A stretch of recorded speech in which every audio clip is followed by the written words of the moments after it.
ఇప్పుడు no cost cough syrup తో 60 రూపాయల విలువ గల ఇన్హేలర్ పూర్తిగా ఉచితం. దెబ్బకి దగ్గు జలుబు మాయం.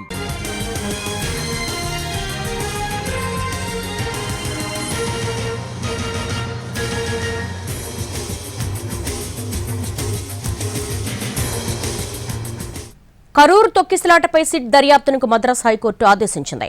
ఐపీఎస్ ఆఫీసర్ అస్త్రా నేతృత్వంలో సిట్ ఏర్పాటు చేసింది.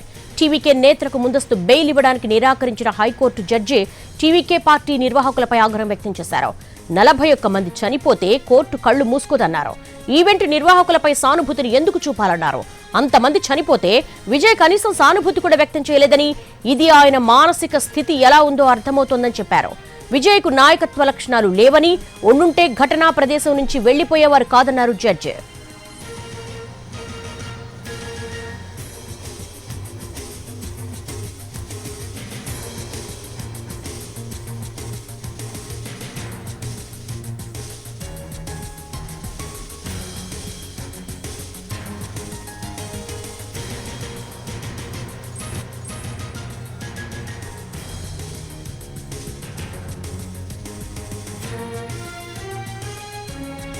కరూర్ తొక్కిసలాటపై సిట్ దర్యాప్తునకు మద్రాస్ హైకోర్టు ఆదేశించింది. ఐపీఎస్ ఆఫీసర్ అస్త్రా నేతృత్వంలో సిట్ ఏర్పాటు చేసింది. టీవీకే నేతలకు ముందస్తు బెయిల్ ఇవ్వడానికి నిరాకరించింది మద్రాస్ హైకోర్టు. దీనికి సంబంధించి మా స్పెషల్ కరెస్పాండెంట్ కార్తిక్ అడిగి మరిన్ని వివరాలు తెలుసుకుందాం. కార్తిక్, మద్రాస్ హైకోర్టు ఏమని వ్యాఖ్యానించింది?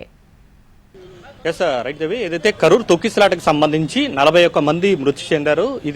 ఈ ఘటనకు సంబంధించి ఇప్పటికే 7 పిటిషన్లు అనేది కూడా మద్రాస్ హైకోర్టులో వేయబడింది కూడా. అయితే ఉదయం నుంచి జరుగుతున్నటువంటి పిటిషన్ల విచారణలో మాత్రం మద్రాస్ హైకోర్టు చాలా కీలకమైనటువంటి సంచలన వ్యాఖ్యలు అనేది కూడా చేసింది. ఇది ఒక మ్యాన్ మేడ్ డిసార్డర్ గా కూడా చెప్పడం కూడా జరిగింది. ఒక మనిషి తాలూకు చేసినటువంటి తప్పదం కారణంగా 41 మంది అమాయకులు ప్రాణాలు కోల్పోయారు. అలాంటి వారికి ఎందుకు ముందస్తు బెయిల్ ఇవ్వాలంటూ కూడా మద్రాస్ హైకోర్టు చాలా గట్టిగానే టీవీకే పార్టీని హెచ్చరించినటువంటి పరిస్థితి. దాంతోపాటు ఎవరైతే టీవీకే అధ్యక్షుడిగా ఉన్నటువంటి విజయ్ నాయకత్వ లక్షణాలు లేవు, నాయకత్వ లక్షణాలే కనుక ఉంటే అక్కడే ఉండేవారు. ఆయన వెళ్ళిపోవడం కారణంగా ఆయనకు సంబంధించినటువంటి పార్టీ శ్రేణులు మొత్తం కూడా వెళ్ళిపోవడం కూడా జరిగింది.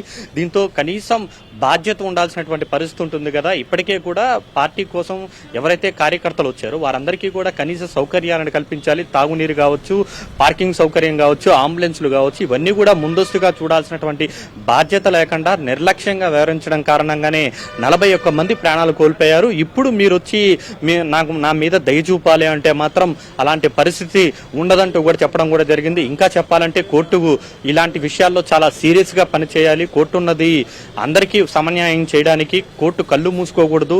కోర్టు అనేది ఇలాంటి విషయాల్లో చాలా కఠినంగానే వ్యవహరించాలంటూ కూడా చాలా గట్టిగానే న్యాయమూర్తి కూడా హెచ్చరించడం కూడా జారీ చేస్తారు. తర్వాత ఈ కేసుకు సంబంధించి ఇప్పటికే సిబిఐ విచారణ కోరితే అది అంత అవసరం లేదు. ప్రాథమికంగా జరుగుతున్నటువంటి దర్యాప్తు పూర్తయిన తర్వాత ఇంకేదైనా చూస్తామన్నారు.